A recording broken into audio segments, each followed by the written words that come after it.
a little bit different today. We wrote, Reverend Matthew and I, a little play to tell you this story. Once there was an island. People had lived on this island for thousands of years. They had built houses and grown into a village. They grew food in gardens that turned into farms. They caught fish in the ocean. And everyone in the village had a job to do to keep things running smoothly. One little girl was the daughter of a woodcutter. And every day she watched her father leave their home and head toward the forest with his axe over his shoulder to chop down trees for buildings and firewood. And one day, he decided she was old enough to go with him. My father taught me how to cut trees down, and it's time I taught you. It's an honest day's work. It puts food on the table, and lumber and firewood are things everyone needs. Business is good. Now, she had always believed her father that cutting down trees was good business, and she wanted to be good at it too. So when they arrived at the other side of the island, and she saw the swaths of tree stumps that had been cut down, stretching across the land, she was proud of how hard he had worked for his family and his village. But she was also really good at math, and by mid-afternoon, she was confused. Father, the village is growing faster than the trees. If we keep cutting down the forest at this rate, in a few years, all the trees will be gone. What are we going to do? We're not going to cut down the whole forest. That's impossible. If there was a real danger of that, someone would have told us by now, right? I'm not worried about the forest. I'm just doing my job and taking care of my family. For the first time, she wasn't sure whether or not her father was right. So the next day, she went to the village to ask the carpenter. Running out of trees? Now where would you get such a silly idea like that? So silly. Measurable scientific observation. Well, that sounds like a hoax. You're just trying to ruin my business. More buildings is a sign that our village is doing well, and if the village grows and the forest shrinks, then people are willing to pay even more for their wood, and business will be even better. That's good for my family and yours. Everybody wins. Believe me. She did not believe him. So she went and talked to the farmers and the fishers and the crafters. And then the village began to talk to each other. Some people thought she was overreacting, but some people began to get worried. Would they run out of trees? Would their children's children ever see a forest? What would they build houses from? How would they build fires to keep warm and cook food? Was this the end of their village? Time passed, and people wondered and worried, and some grew more angry, and some grew more afraid. The carpenter would tell anyone who worked for him. Anyone who thinks we're going to run out of trees is a moron. Believe me. We're going to keep building, and we're going to build huge houses, beautiful houses, the best houses. If you don't like it, you can get out, go find another island.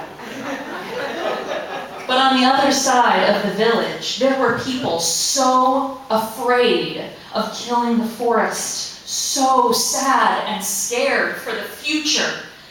They stopped repairing their houses. They stopped building cook fires. They ate cold food, and they sat alone in the dark, shivering, looking to the edge of the trees and seeing the end of the world. It was a scary time. Until one day, the daughter of the woodcutter met the son of the carpenter playing on the beach. I'm going to build houses like my dad when I grow up. Are you going to be a woodcutter like your dad? I don't know. No, I don't want to cut down trees. But what else would we build houses out of? They both thought hard, and the boy looked up and down the beach, and then he scooped up a handful of mud, and it oozed through his fingers. And he added some sun and some sand and mashed it together, but it was still too sloppy. And then she watched him for a moment, and then ran up to a slope, to a patch of dry grass, and grabbed a fistful and pressed it into his muddy hands.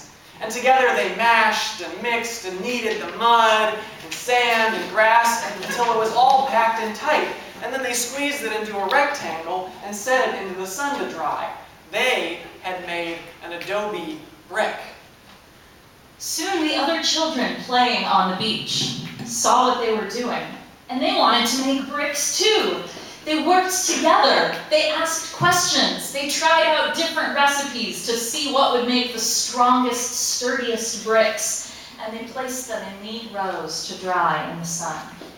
As night fell, parents came down to the water's edge to call their children home for dinner, and they saw rows and rows of bricks along the beach. The woodcutter and the carpenter approached, and their children called out excitedly, "Dad, Dad, Dad, Dad, Dad, Dad, Dad, come see what we made! Look what we made! We could build houses out of these bricks instead of building out of wood, and you and the other woodcutters could make bricks instead of chopping down trees." Ugh, who wants to live in a house made out of mud? Not me. But I want to live on an island that still has a forest. I do too. Well, you know, it's more complicated than that, son. I mean, it's really, really, really complicated. Can you build a fire out of bricks? People need fire. What if we all shared a fire? That would use less wood, and then we could all cook and eat together. Then the woodcutter's daughter ran to the shore and brought back a clump of dried seaweed. We could burn this too, to save even more wood. Now listen, kid. I've worked my whole life to build up a business based on wood, and I'm not just going to give it up. No. You had a business based on woodcutters, but I quit. I'm a brick maker now. The carpenter stared in disbelief as the children began gathering a circle of stones to make a fire pit. The other adults from the village had heard everything, and they looked at each other, and some smiled a little nervously, and some looked as shocked as the carpenter.